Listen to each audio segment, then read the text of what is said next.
to think about collaboration, resilience, finding your true self, and we do this in various ways. But nothing better than really sort of taking that example of what the charity stands for and making some fantastic individuals, 25 to be exact, abseil from the top of the Empire State Building. This is the first time this challenge has happened, and it's phenomenal to be a partner of this. She opened the envelope expecting routine results. What she found destroyed her entire life.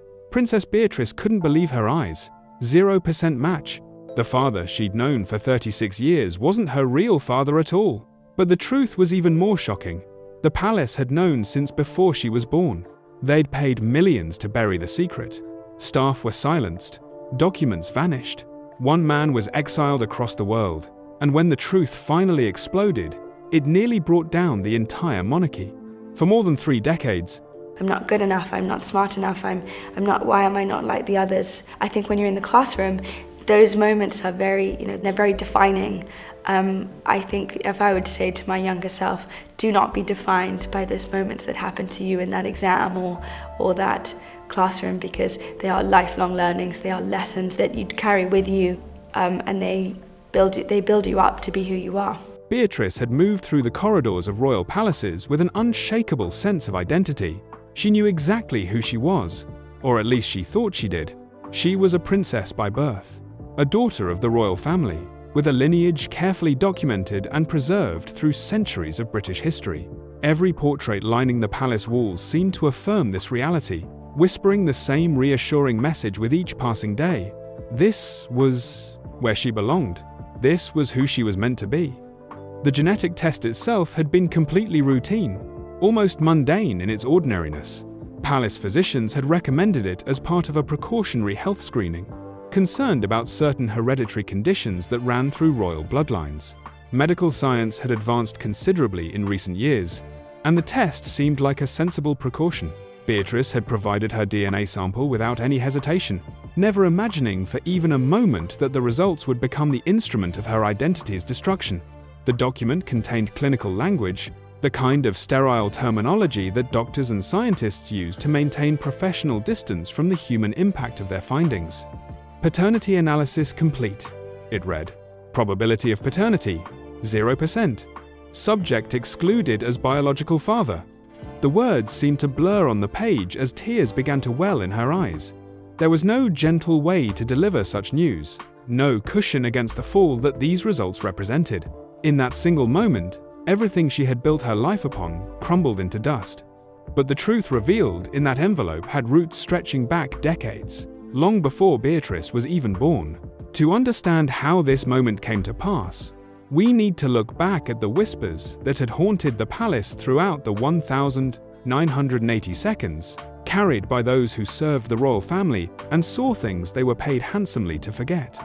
Margaret Thornwood, who worked in palace service during those years and is now 78 years old, carries memories from that era with uncomfortable clarity. She recalls nights when raised voices carried down the long hallways, doors slamming with force that echoed through empty corridors, and silences that somehow felt heavier and more oppressive than any argument could be. Staff members were trained not to notice such things, to maintain the discretion that royal service demanded, but human nature made that impossible. They noticed everything, even when they pretended not to. The marriage between Beatrice's mother, Sarah, and the man the world believed to be her father, Prince Edward, had never been what it appeared to the public. It was not a love match in any romantic sense. Instead, it was an arrangement sanctioned by tradition and necessity, a union carefully designed to strengthen family alliances and produce the heirs that the monarchy required.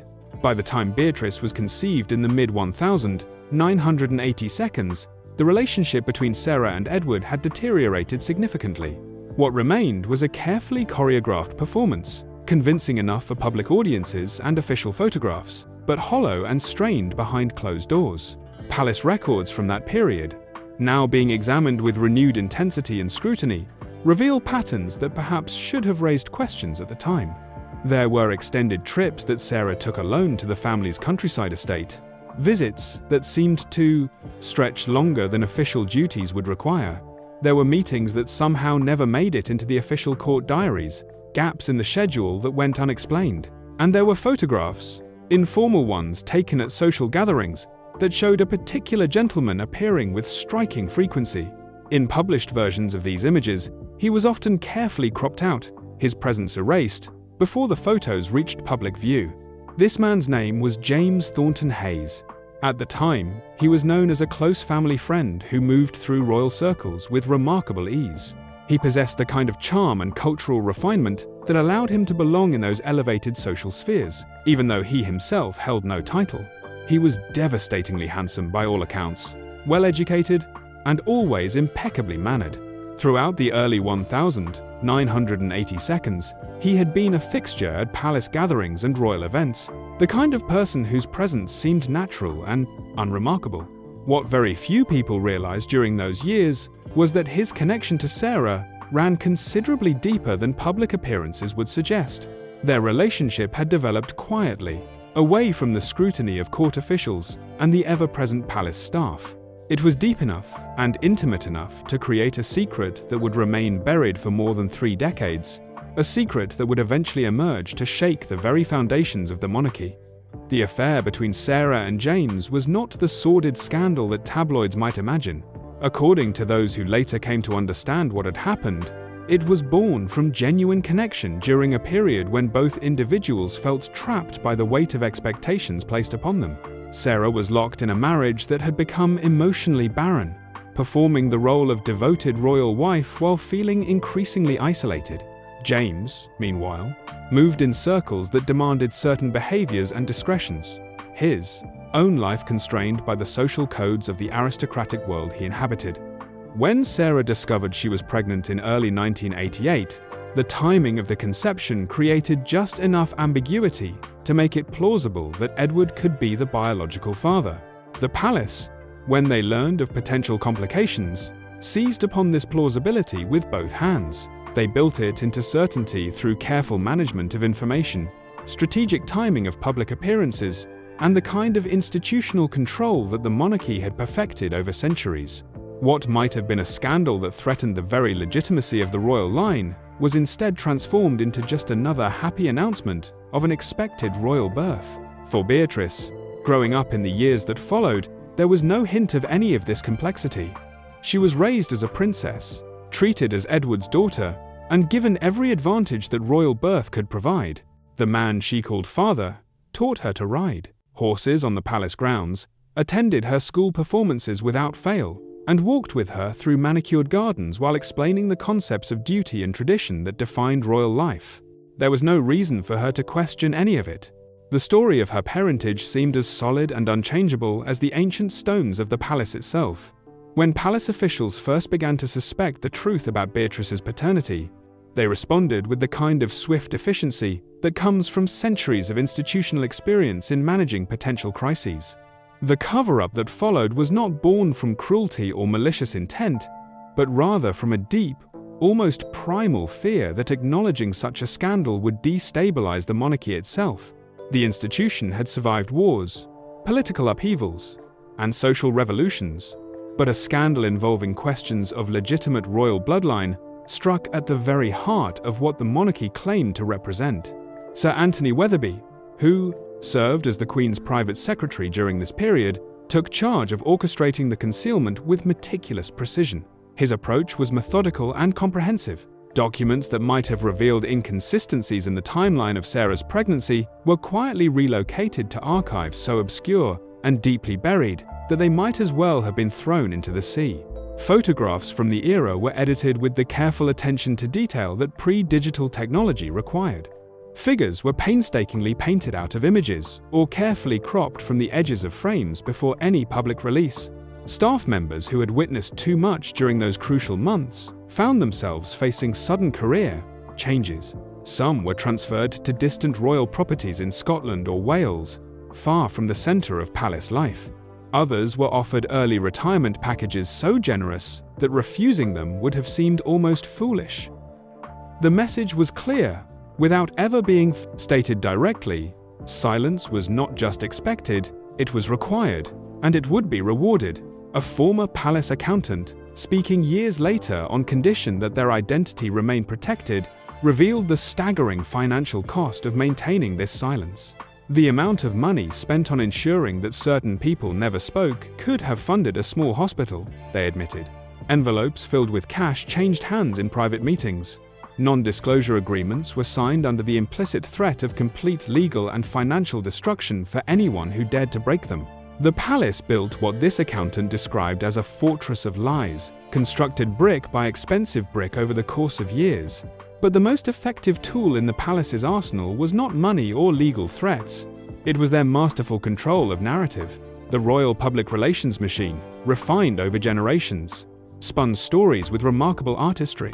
Newspapers were flooded with carefully crafted tales of domestic bliss, of Edward doting on his infant daughter, of Sarah glowing with maternal happiness and contentment. Every photograph released to the press was strategically staged to reinforce the official story, repeated so often and so consistently that it became indistinguishable from truth in the public mind.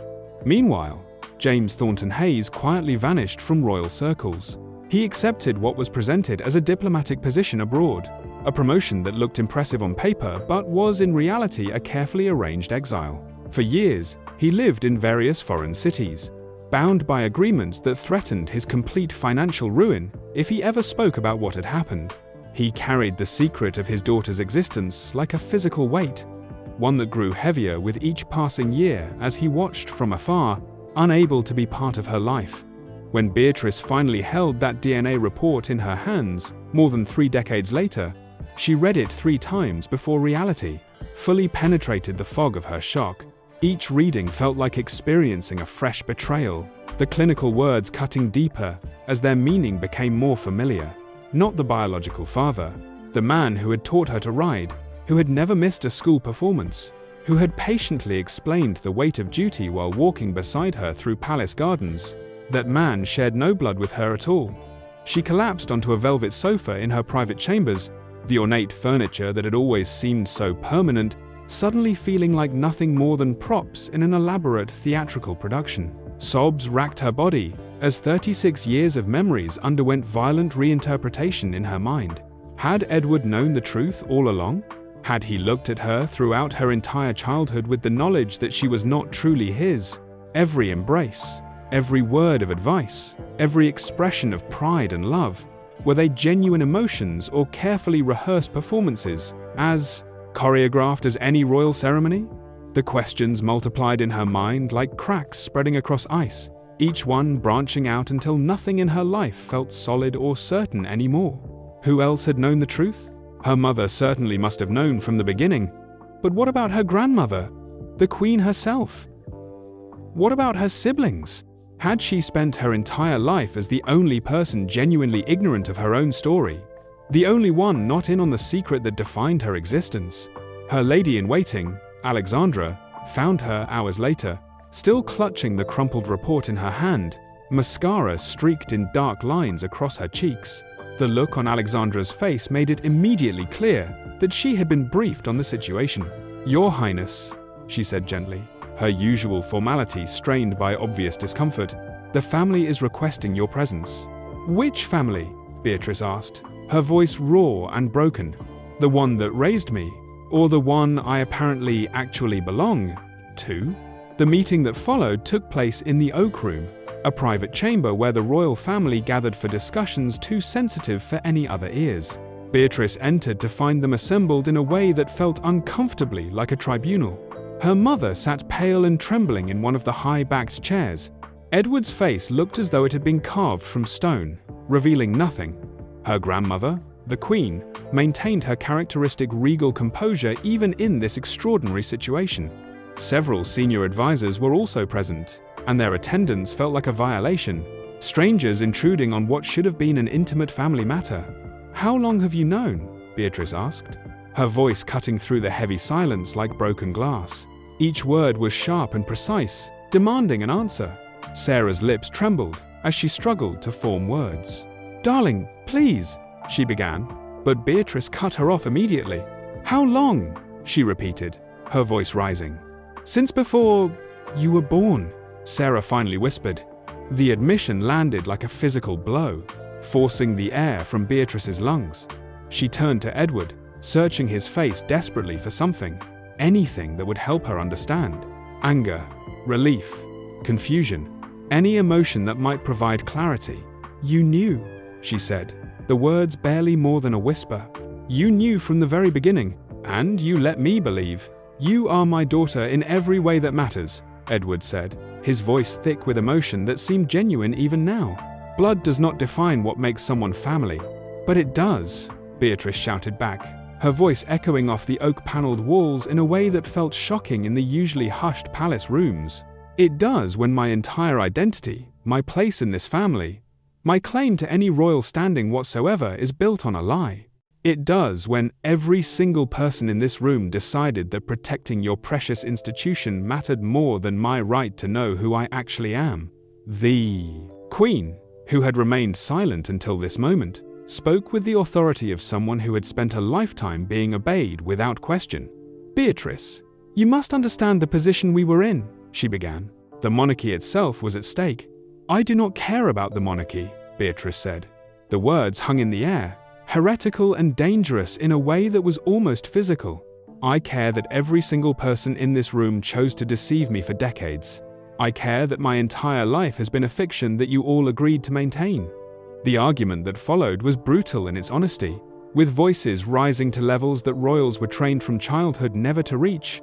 Accusations flew back and forth across the room. Sarah wept openly, trying desperately to explain the impossible situation she had found herself in all those years ago. She had been trapped in a loveless marriage, she said, and had found brief happiness with James. When she discovered she was pregnant, she faced a choice that felt like no choice at all.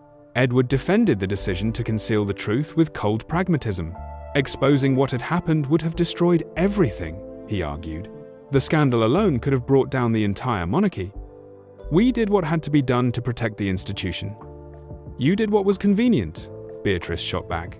"You protected yourselves and your positions, and you left me to live an entire life built on lies." It was her grandmother's next words that cut the deepest. "We protected you, Beatrice," the Queen said firmly. "We gave you a life of privilege, security, and purpose. Do you honestly think James Thornton Hayes could have offered you any of that?" The question revealed everything about how the palace viewed the situation. They genuinely believed they had done Beatrice a favor by concealing her true paternity. In their minds, a royal life built on deception was infinitely superior to an honest life lived in relative obscurity. "I want to meet him," Beatrice said, finally, her voice now hollow and drained of emotion. "I want to meet my father, my real father." The room fell into complete silence. It was the one demand they had all hoped she would never make. The meeting with James Thornton Hayes was arranged with the kind of secrecy typically reserved for covert intelligence operations. After decades living abroad, James had quietly returned to Britain and settled in Scotland, far from the scrutiny of London society. At 68 years old, he carried the weight of his secret like a physical burden, his shoulders perpetually stooped, as though bearing invisible pressure that had accumulated over more than 3 decades. They arranged to meet at a private estate far from London, carefully chosen for its isolation from cameras and curious observers. Beatrice arrived first, her heart hammering so violently against her ribs that she wondered if it might be visible through her clothing. When James finally entered the room, she experienced a moment of profound recognition. She saw her own eyes looking back at her, the same unusual shade of green that had always set her apart from her supposed siblings, the same distinctive pattern of gold flecks that caught the light. It was like looking into a mirror that reflected not her present self but her genetic inheritance, the truth of where she had come from. "I have thought about this moment for 36 years, James said quietly, standing awkwardly near the doorway, as though afraid to come closer. "I have imagined countless times what I would say, how I might explain everything. But now that you are actually here in front of me, I find that I have no words adequate to this situation." "Why did you not fight for me?" Beatrice asked, the question emerging before she could stop herself or consider whether she truly wanted to hear the answer. James's face seemed to crumple at the question. "Because they gave me a choice that was not truly a choice at all," he replied. "They told me that if I remained silent and stayed away, you would have everything a child could possibly need. Title, security, purpose, a place in the world. But if I challenged them, if I fought for my right to be your father, we would both lose everything. You would be branded as illegitimate, stripped of your place in the family, and I would be destroyed financially and socially. They made it very clear what the consequences would be. What kind of father would I be to subject you to that kind of life? So you chose nothing over something, Beatrice said, though she could feel her initial anger beginning to ebb away, replaced by a profound and aching sadness. I chose what I believed would give you the best possible life, James replied, his voice breaking. Whether I was right or wrong in that choice is something I have questioned every single day since. But Beatrice, and here his voice fractured completely, I have loved you from the very first moment I knew you existed. Every photograph of you I could find, I kept. Every article written about your work and your charitable activities, I saved. I have been your father from a distance, and it has been both the greatest pain and the greatest privilege of my life. They talked for hours that day, slowly and carefully unraveling the story piece by piece. James explained his relationship with Sarah, how they had found genuine solace in each other during a period when they both felt trapped and suffocated by the expectations placed upon them. It had not been some torrid affair driven by passion alone, he insisted, but rather a brief and genuine connection between two people who were drowning in duty and found momentary respite in each other. When Sarah discovered she was pregnant, the timing of the conception made it at least plausible that Edward could be the biological father. The palace, recognizing the potential disaster, seized upon that plausibility with both hands. They built it into an unquestioned certainty through careful management and control. "Did you ever want to tell me the truth?" Beatrice asked at one point during their long conversation. "Every single day," James admitted without hesitation. "But I had signed legally binding agreements and made promises that I felt I could not break. And more than that, I watched you from afar as you grew into such an extraordinary woman. You seemed happy and purposeful in your role.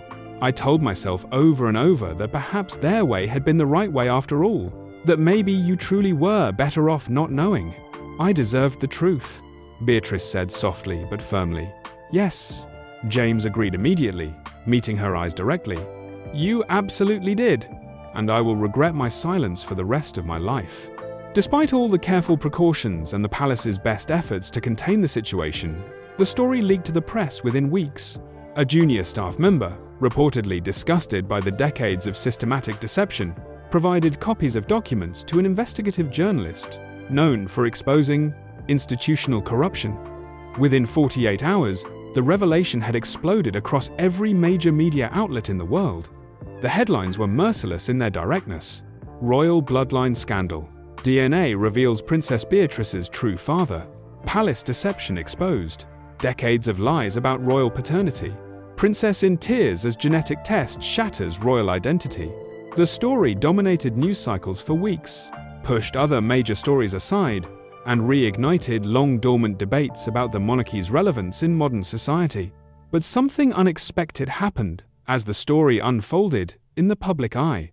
Instead of turning against Beatrice with judgment or ridicule, the general public rallied to her defense with remarkable unanimity. She was widely seen not as the architect of the scandal or someone who had done anything wrong, but rather as its primary victim.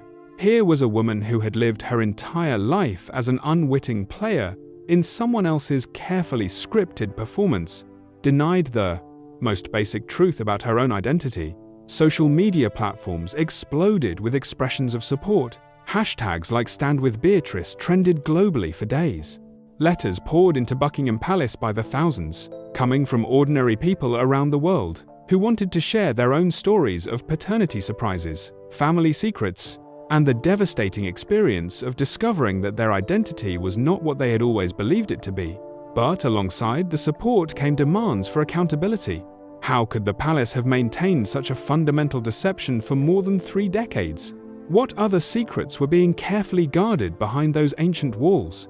The scandal reignited debates about the relevance and legitimacy of the monarchy in modern Britain that had been simmering beneath the surface for years. Parliament convened special sessions to discuss the constitutional powers of implications. Legal scholars and experts in constitutional law appeared on news programs to debate what the revelation meant for questions of royal succession and legitimacy. If Beatrice's paternity had been concealed and was now in serious question, what did that mean for the broader concept of royal legitimacy? The monarchy's entire claim to authority rested fundamentally on the concept of bloodline and legitimate succession. What happened when that bloodline was revealed to be more convenient fiction than documented fact? Protests erupted outside Buckingham Palace, though notably most of the demonstrators were not calling for Beatrice to be stripped of her titles or removed from public life. Instead, they demanded transparency, honesty, and a complete end to the kind of institutional secrecy that had enabled such profound deception to continue for decades. The protesters' signs called for truth, not punishment. In the midst of this public maelstrom, Beatrice faced an impossible choice that would define the entire rest of her life. The palace, scrambling to manage the crisis, offered her a carefully constructed path forward. They proposed a public acknowledgement of the unusual circumstances surrounding her birth, but also a continuation of her royal role and responsibilities. Edward would remain her father in title and in the eyes of the law, if not in biological fact. They would frame the entire situation as an inspiring story of love transcending biology, of a family choosing each other despite difficult circumstances. The alternative was to walk away from everything. She could renounce her titles, publicly acknowledge James as her biological father, and build an entirely new life outside the royal framework that had defined every aspect of her existence since birth. Both options felt like profound betrayals in different ways. To stay meant accepting and legitimizing the deception that had shaped her life, becoming complicit in the institutional dishonesty that had denied her the truth for 36 years. To leave meant abandoning Edward, the man who had raised her with apparent love regardless of biology. It meant walking away from her siblings, from the sense of purpose that royal duty had always provided, from everything she had ever known. She spent long, sleepless nights walking alone through the palace gardens, wrestling with the impossible weight of the decision. Her relationship with Edward had become painfully complicated. She still loved him, and still valued the years he had spent being her father in every way that mattered. But she could not forget or easily forgive that he had chosen deception over truth, that he had prioritized the institution over her fundamental right to know her own story. James, for his part, made absolutely no demands. "I do not expect anything from you," he told her during one of their increasingly frequent private meetings. "You do not owe me a relationship or public acknowledgement of our connection. Whatever you ultimately decide, I will support you completely. I have already had 2 years to come to terms with my role in all of this. You are the one who has just discovered it. Take whatever time you need." Just when it seemed the story had reached some kind of conclusion, palace archivists uncovered something that changed the situation once more. Deep in the royal archives, buried in genealogical records that few people ever examined, they found an unexpected connection. James Thornton Hayes, it turned out, was not merely a family friend from outside royal circles. His own ancestry traced back to a cadet branch of the royal family itself, distant enough that his line had long since lost any claim to titles or position, but close enough to share genuine royal blood. The connection dated back 5 generations to a younger son who had married outside the aristocracy against family wishes. His descendants had gradually drifted away from royal circles over the decades, but the bloodline connection remained documented in the careful records the monarchy had always kept. The discovery of James's distant royal lineage was simultaneously vindicating and devastating for Beatrice. The scandal that had seemed to represent a complete severing from the royal bloodline was revealed instead to be a complicated reconnection to it through unexpected and circuitous paths. She did carry royal blood after all, just not through the straightforward and carefully documented lineage that everyone had believed and depended upon for decades. The palace, desperate for any possible lifeline in the midst of the ongoing crisis, seized upon this revelation with barely concealed relief.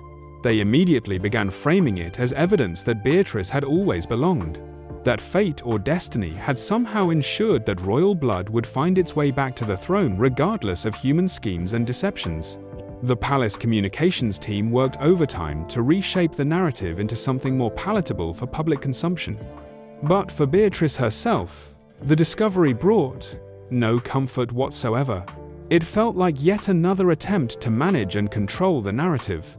to reshape an inconvenient and embarrassing truth into something that would better serve the institution's interests.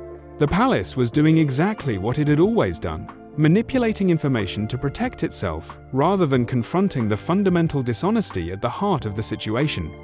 In the end, after weeks of agonizing deliberation and soul-searching, Beatrice chose a third path that no one had anticipated.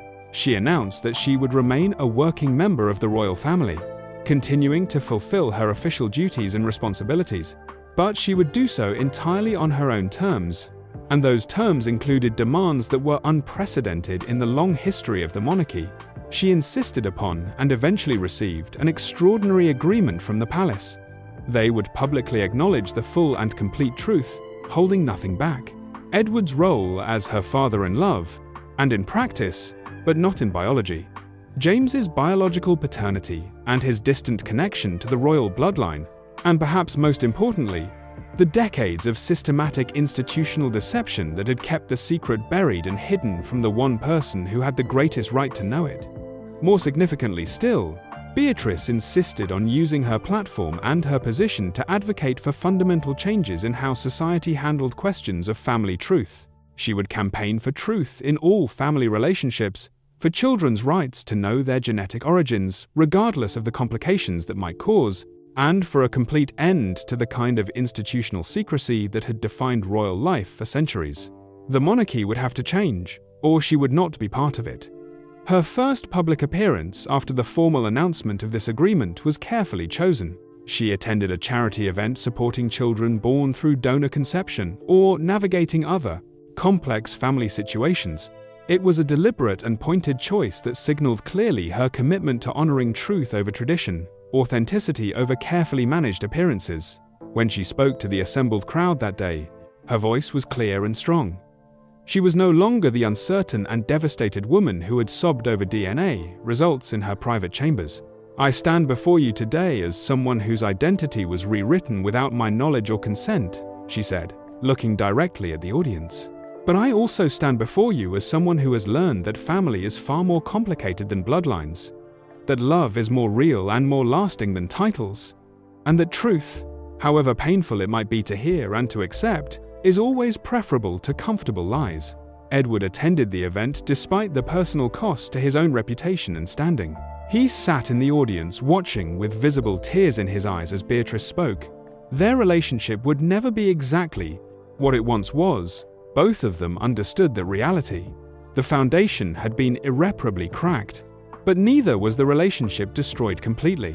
They were learning together to navigate entirely new territory, carefully building something authentic and honest from the ruins of decades of deception. James remained largely out of the public eye by mutual agreement, respecting Beatrice's need to control her own narrative and tell her own story. But they met regularly in private, carefully and slowly building the relationship that had been denied to them for 36 years. There was no rush, no pressure. They both understood they had time now, and that healing could not be forced. The monarchy itself was forever changed by the scandal and its aftermath. Another layer of mystique and carefully cultivated mystery had been stripped away, forcing the ancient institution to confront its deep-seated tendency towards secrecy and control. Some commentators and royal observers argued that this weakened the monarchy, that removing the veil of mystery diminished its power and authority. Others believed it actually strengthened the institution by making it more human, more honest, and more relevant to a modern world that increasingly valued authenticity over carefully managed public images. 2 years after the initial revelation, Beatrice published a memoir that became an international bestseller almost immediately. The book, titled Truth and Titles: A Princess's Journey Beyond Deception, offered her complete and unfiltered account of the entire experience.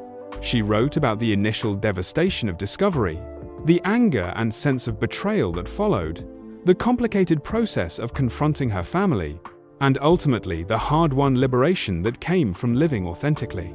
In the book's final chapter, she offered a reflection on everything she had learned through the ordeal. "For so many years, I believed my identity was fixed and unchangeable," she wrote. Written in blood and bound by tradition, the DNA results did not just reveal my biological father to me. They revealed that I had been living someone else's carefully constructed story, not my own. The most painful part was not learning about James and our connection. It was the realization that the people I trusted most in the world had chosen institutional preservation over my fundamental right to truth. She continued, "But here is what I have learned through all of this. We are not defined by the lies that others tell about us, or even by the truths they choose to hide from us. We are defined by how we respond when we finally see ourselves clearly and completely. I am a daughter of James Thornton Hayes. That is a biological fact. I am also a daughter of Edward, who raised me with genuine love despite circumstances that must have been incredibly difficult for him. I am a woman whose life was profoundly shaped by deception, but I absolutely refuse to be defined by it." The final paragraphs of her memoir struck a chord with readers around the world. "The crown I wear feels different now," she wrote. "Perhaps it is lighter than before, but I believe it is more honestly earned. I wear it not because bloodline alone dictates that I should, but because I actively choose to serve. And that choice, made with full knowledge of who I truly am and where I truly come from, means far more to me than any inherited title ever could." The book's dedication was simple but carried immense power. "To everyone who has ever discovered that their story was more complicated than they were told," she wrote, "you are not defined by your secrets. You are not diminished by the lies others keep.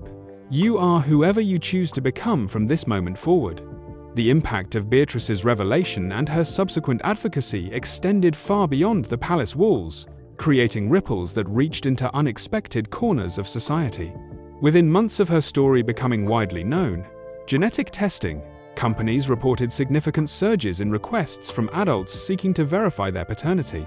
Therapists who specialized in family trauma and identity issues found their waiting lists growing exponentially as people confronted long-buried suspicions and questions about their own origins. The British government, responding to sustained public pressure that had been catalyzed directly by Beatrice's advocacy work, moved forward with legislation requiring greater transparency in cases involving donor conception and assisted reproduction. The proposed law, which became known as the Right to Know Act, would mandate that children born through such means be given complete access to information about their genetic origins upon reaching the age of 18. Beatrice testified before Parliament during the bill's consideration, her appearance drawing unprecedented public interest and media coverage. The session was broadcast live and watched by millions. No child should reach adulthood only to discover that their entire understanding of themselves was constructed by others without their knowledge, she told the assembled lawmakers, her voice steady despite the obvious emotional weight of her words. Identity is not a luxury or a privilege to be granted selectively. It is a fundamental human right. The pain of discovery, however acute it may be in the moment, is always preferable to an entire lifetime lived in unknowing deception. Her testimony was interrupted multiple times by spontaneous applause from the public gallery, a rare occurrence in parliamentary proceedings that typically maintained strict decorum. Even critics of the monarchy, who had long argued for its abolition, found themselves moved by her authenticity and courage in speaking truth to power. Perhaps most surprisingly, Beatrice's ordeal forced the palace itself to undergo unprecedented internal reformation. The Queen, recognizing that the institution's very survival required adaptation to changing times, commissioned an independent review of royal secrecy practices and protocols. The resulting report, published 18 months after the scandal first broke, was remarkably damning in its assessment of how the palace had operated for generations. The palace's entrenched culture of concealment, while historically designed and intended to protect the monarchy from scandal, has instead made the institution vulnerable to precisely the kind of existential crisis we have recently witnessed, the report concluded. In an age of widespread genetic testing and instant digital information sharing, secrets of this magnitude simply cannot be maintained indefinitely. The institution must make a clear choice between embracing transparency and facing growing irrelevance. The reforms that followed were genuinely revolutionary by the standards of an institution that had historically resisted change. A completely new position was created, that of Royal Transparency Officer, specifically tasked with ensuring that palace decisions would prioritize truth over image management in the future. Staff members were given meaningful whistleblower protections for the first time. The draconian non-disclosure agreements that had effectively silenced generations of palace employees were substantially revised to allow disclosure of information deemed to be in the legitimate public interest. Beatrice herself was appointed as the first ever royal ambassador for family truth, a newly created role that provided her with both platform and resources to continue her advocacy work on a global scale. She traveled extensively in this capacity, speaking at universities, academic conferences, and support groups about the profound psychological impact of hidden parentage and the critical importance of genetic honesty in family relationships. Her message resonated far beyond Britain's borders, sparking conversations about family truth and transparency in countries around the world.